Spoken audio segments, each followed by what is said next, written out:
이슈K 시간입니다.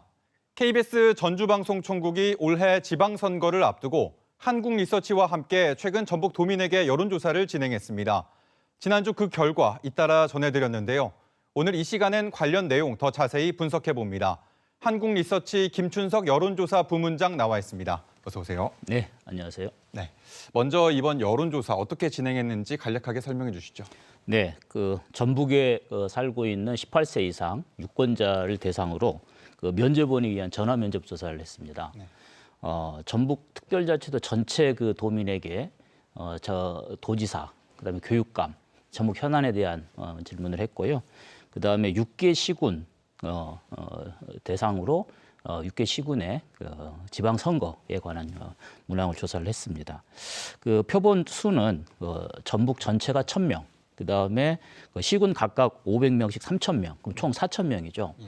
이렇게 보면 전화 면접 조사 방법과 표본 수로 보면 가장 신뢰할 만한 그런 조사였다, 이렇게 말씀드릴 수 있겠습니다. 조사 시기는 지난달 12월 22일부터 28일까지 지역별로 3일씩 조사를 했습니다. 예. 그럼 이제 조사 결과 자세히 짚어보죠. 전북 도지사 지지도 조사에선 현직 지사가 우세한 가운데 2명의 현역 국회의원이 추격하는 모양새가 나타났습니다. 네. 어떻게 해석하십니까? 네, 김관영 현 지사가 27%, 그다음에 이원택 의원 19%, 안호영 의원 11%, 정원을 시장 6% 이랬어요.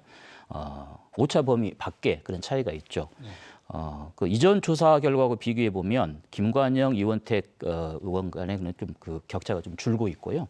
이원택 의원과 안호영 의원 격차는 좀 커지는 양상. 그런데 지금 없다 모르는 응답, 소위 부동층 응답이 36%나 돼요. 네. 이렇게 보면 앞으로 이 부동층의 향방, 그 다음에 김관영 지사와 이원택 의원 간의 오차 범위 내로 과연 좁혀질 것인가? 또 안호영 의원의 어떤 반등 가능성이 있는가? 또 하나 정원을 시장께서 끝까지 완주할 것인가? 이런 여러 변수들이 있어서 앞으로 좀 변동 가능성이 있지 않나 싶습니다. 예.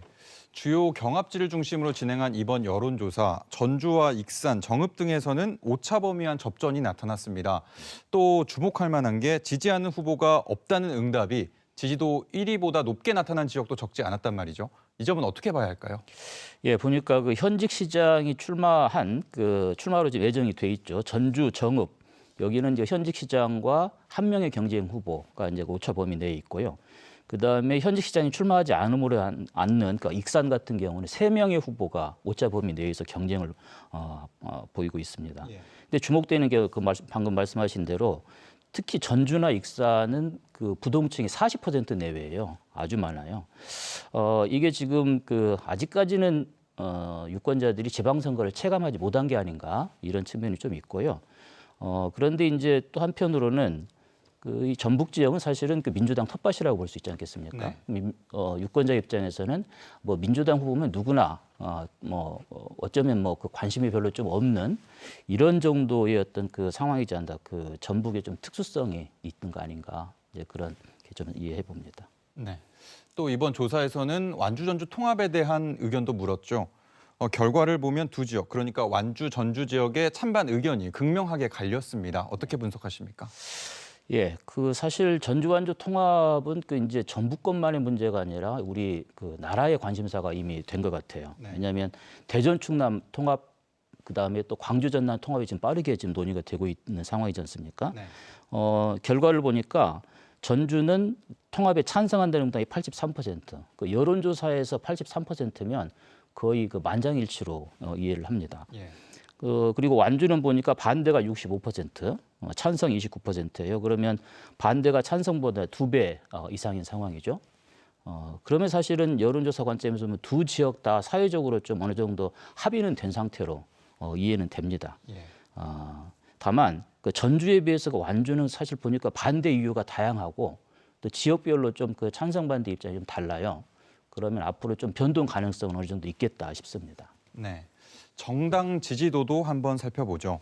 역시 민주당 지지율이 높은데 지난해 1월 실시한 KBS 전주총국 여론조사 때와 비교하면 변화가 있습니까? 그렇습니다.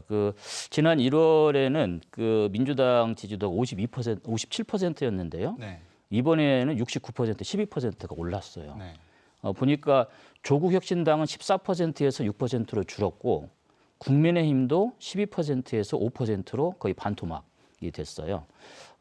이렇게 보면은 민주당은 지속적으로 좀 상승해서 70%에 거의 육박하는 그런 지지도인 수준이고요. 네.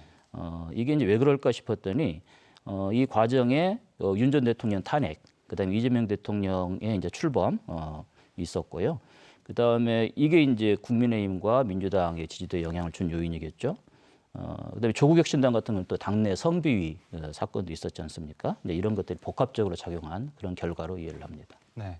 정당 지지도는 그렇게 나타났는데 또 정치 지형 변화에 대한 조사 결과를 보면 진보와 보수 정당 간 균형이 필요하다는 의견이 40%를 넘었습니다. 이건 어떻게 해석할 수 있을까요? 그 여론조사에서는 이제 그런 말이 있습니다. 뭔가 사회적으로 좀 바람직한 응답을 하는 그런 경향성이 있다. 그러니까 이제 이런 진보 보수 좀 더 균형감 있는 그런 형태를 저 원한다.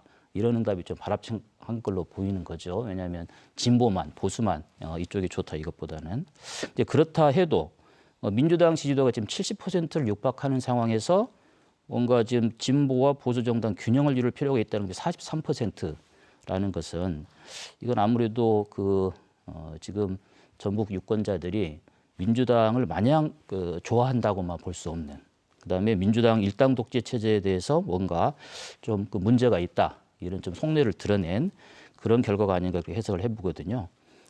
이 점에서 이번 민주당이 이번 지방선거에서 좀 더 좋은 후보를 내고, 그다음에 자치단체장이 좀 더 좋은 행정을 할 수 있도록 당의 역할을 좀 잘할 필요가 있지 않나 싶습니다. 네. 여기까지 듣겠습니다. 고맙습니다. 네, 감사합니다.